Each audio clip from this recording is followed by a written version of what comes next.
Assalamualaikum warahmatullahi wabarakatuh. Balik lagi dengan podcast Malam Klinik. Gua Putra. Hari ini gua take sendiri lagi karena kebetulan temen gua atau Bang Jack ini sedang ada kerjaan di luar kota. Jadi mau gak mau daripada podcastnya atau teman-teman yang nungguin uploadan gak di-upload, maka gua coba take sendiri dulu. Mungkin langsung aja ya, ini gue bacakan email dari temen yang udah kirimkan ke email. Terima kasih sebelumnya atas nama, ini boleh disebutkan kok namanya, atas nama Ariza. Oke, mungkin langsung aja ya, tanpa banyak basa-basi gue ceritain. Sebelumnya perkenalkan, aku Ariza. Aku mau menceritakan kisah mistis yang pernah aku alamin. Saat itu aku masih kecil, kalau tidak salah umurku sekitar 8 tahunan. Kebetulan kedua orang tuaku saat itu ada kegiatan di gereja. Awalnya mereka menitipkanku di rumah sepupuku agar aku tidak sendirian. Tapi karena sepupuku sedang tidak ada di rumah, jadi aku memutuskan untuk diam di rumah saja. Setelah beberapa saat beradu argumen dengan ibuku yang tidak mau anaknya sendirian, akhirnya ibuku mengikuti kemauanku itu. Aku sendirian saat itu di rumah karena tidak ada teman main. Akhirnya aku memutuskan untuk tidur di kamarku. Oh ya, rumahku itu sangat unik. Dari kamarku sampai dapur, pintunya searah. Jadi kalau keluar dari kamarku dan jalan lurus melewati pintu-pintu ruangan itu, mentoknya pasti di dapur rumahku.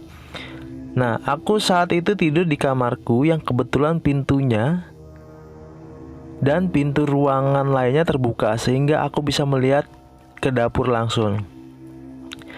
Saat itu aku tertidur sangat pulas, tapi tiba-tiba aku terbangun karena suara petir yang membuatku kaget. Entah kenapa saat terbangun itu aku ingin sekali menoleh ke arah dapur. Waktu aku menoleh, seketika itu badanku tiba-tiba kaku dan terpaku di dapur karena aku melihat ada pocong sedang loncat-loncat tapi melayang tidak menyentuh tanah. Pocong itu berdiri di ujung pintu dapur dan melayang-layang tidak menyentuh lantai. Semakin lama semakin dekat ke arahku. Pocong itu beda dengan di film-film yang wajahnya hitam atau pucat gitu. Pocong yang aku lihat itu wajahnya sangat hancur, berdarah-darah dan menjijikan sekali, penuh belatung. Mirip banget seperti bangkai tikus yang mati hancur terlindas mobil dan dibiarkan membusuk sampai berlama-lama. Pocong itu semakin dekat ke arahku. Aku berusaha berdiri sekuat tenaga dan berlari ke arah pintu untuk segera keluar. Tapi pintu rumah waktu itu dikunci sama ibuku, jadi aku gak bisa keluar. Aku berusaha teriak dan menggedor-gedor pintu sekuat tenaga, tetapi tidak ada seorang pun yang datang. Tiba-tiba aku melihat ada orang yang lewat depan rumahku. Aku berusaha berteriak dan menggedor-gedor pintu lebih keras lagi, tetapi orang yang melintas itu tidak mendengar. Mungkin karena di luar hujan sehingga ia tidak bisa mendengarnya. Suasana rumahku saat itu sangat mencekam. Aku meronta-ronta dan menangis sekeras mungkin karena sangat ketakutan sekali.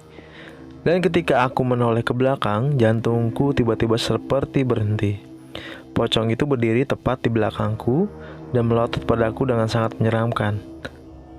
Aku sangat ketakutan sekali dan jongkok sambil menutup mata saat itu. Menurut ibuku, ia merasa tidak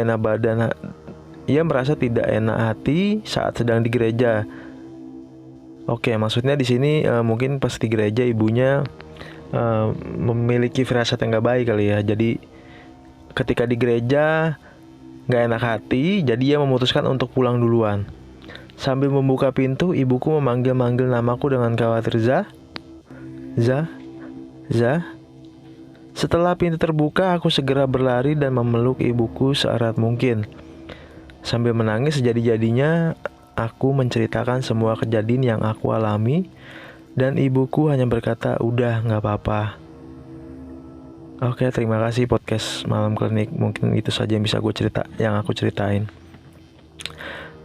Ngeri juga sih, lagian sendirian. Gak kebayang juga lihat pocong jalan di dapur.